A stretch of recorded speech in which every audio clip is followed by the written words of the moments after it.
Fala pessoal, beleza?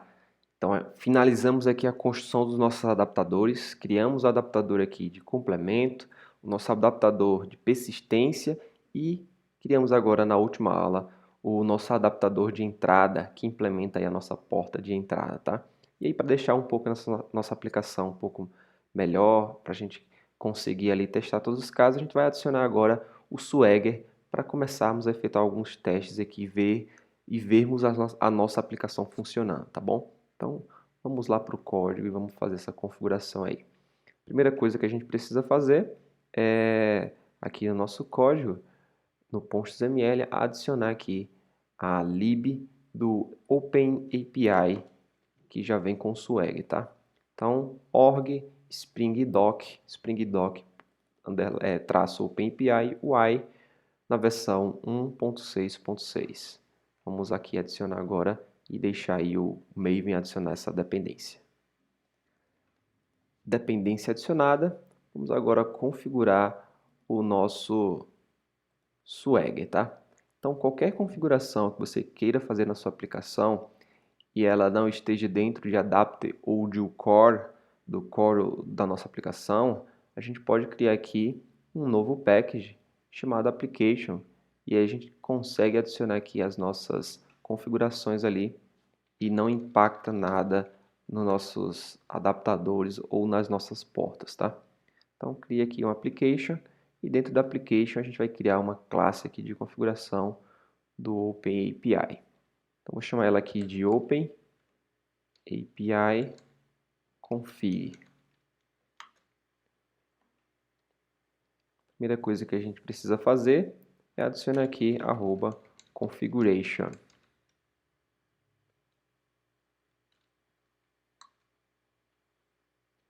@configuration. E aí, aqui a gente vai colocar o public OpenAPI. Se ele não encontrar, a gente pode adicionar ele aqui de forma manual, tá? Mas é para ele aparecer aqui o Swagger V3 Models OpenAPI e depois Custom OpenAPI.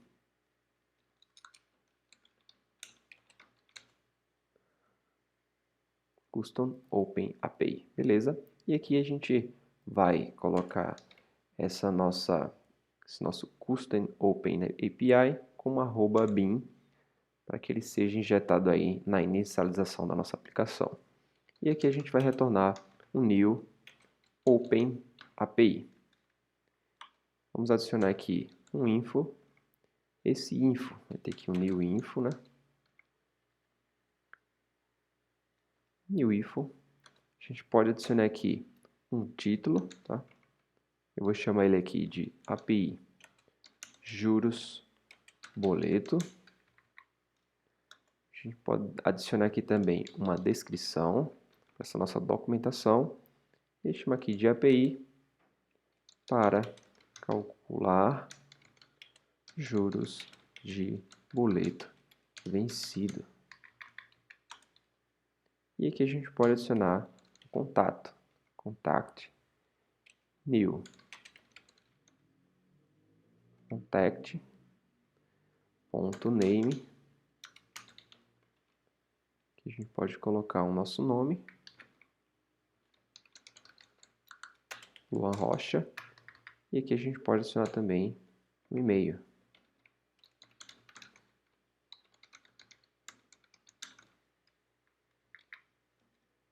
Por fim, a gente pode colocar aqui também a versão dessa nossa aplicação, nesse caso é 1.0.0. E aqui a gente acaba a nossa configuração aqui no OpenAPI. Então aqui dentro de Application criamos a classe OpenAPI Configuration. Agora aqui no Controller a gente já consegue adicionar uma descrição desse nosso endpoint. Então basta a gente adicionar aqui @operation,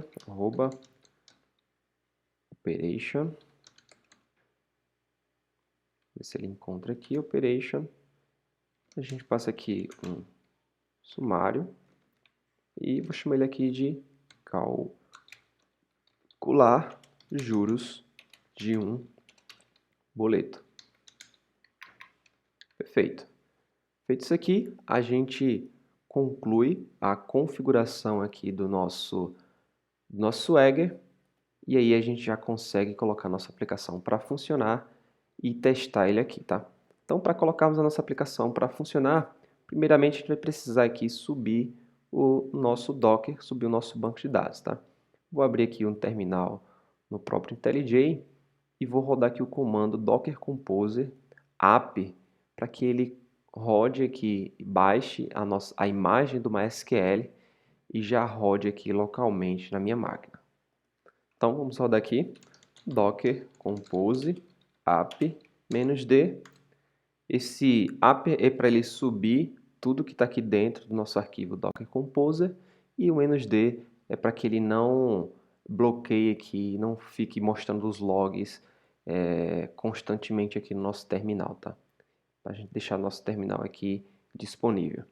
Então ele vai baixar, no seu caso aí, como é a primeira vez que você estará executando, ele vai baixar aqui o MySQL, né? Então ele vai se conectar ali ao Docker Hub, vai baixar o MySQL e vai baixar também aqui o adminer lá também no Docker Hub, tá? Esse processo aí, no seu caso, pode demorar alguns minutos. No meu caso, como eu já baixei, ele foi bem mais rápido aqui.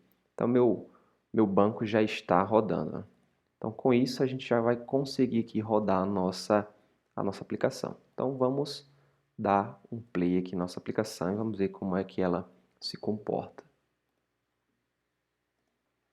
Posso pedir para habilitar aqui o Lombok, tá?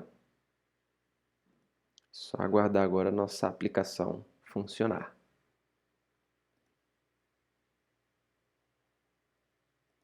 Então, rodando aqui a nossa aplicação, a gente rola um pouco para baixo e vê que ele gerou aqui um erro e ele está falando que o problema do erro é que ele não encontrou aqui um BIM para o nosso complemento boleto porte.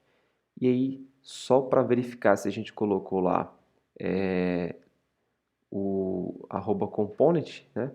A gente pode entrar aqui no nosso integration, complemento boleto integration e ver aqui se a gente está com um componente. E a gente pode ver que não estamos com o component aqui, então por isso que ele deu essa exceção aqui. Então a gente pode colocar aqui @component para esse nosso boleto complemento boleto integration, tá?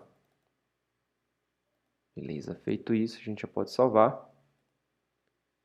E aí a gente vai executar novamente nossa aplicação e ele deve executar aí com sucesso.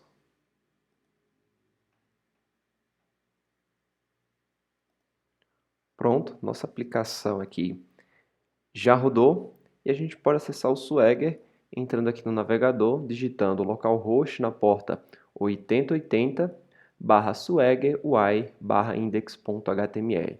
Ele vai carregar essa telinha aqui, que é a documentação da nossa API. E aí, com isso a gente já consegue aqui brincar um pouco com a nossa API aí hexagonal e testar ela, tá? Vou dar um tryout aqui. E vamos começar aqui pelo caso feliz, tá? Vamos colocar aqui, dado o endpoint aqui mocado que fizemos, vamos colocar o caso com sucesso aqui. A gente pode colocar aqui o código de 1 a 9 e colocamos aqui uma data de vencimento para ele calcular aqui os juros desse nosso boleto. Vou colocar aqui do mês 8, tá? Dia 11 do mês 8. E a gente clica aqui em executar.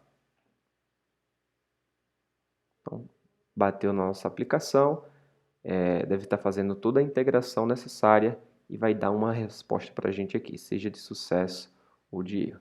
Nesse caso aqui, foi uma resposta de sucesso. Então, ele bateu, fez todo o cálculo do boleto e retornou para a gente aqui um boleto com o valor de R$ 99,54. Tá bom? Então, a gente pode testar também aqui um caso de erro, tá? Do 1, 2, 3. E a gente clicar aqui em executar. O que é que ele vai acontecer aqui, tá? Ele vai dar um erro 500, né? Então, ele deu um erro 500. Se a gente for olhar aqui um pouco na nossa aplicação, a gente vai ver que deram uma série de erros aqui de validação. E isso aqui era esperado, tá? Porque a gente não configurou o tratamento de exceção quando se trata API. Então, na próxima aula, a gente vai criar aqui a parte de tratamento de exceção, no caso aqui do nosso adaptador de entrada, que é uma endpoint. Então, na próxima aula, a gente vai configurar aí essa parte de exceção. Forte abraço e até mais.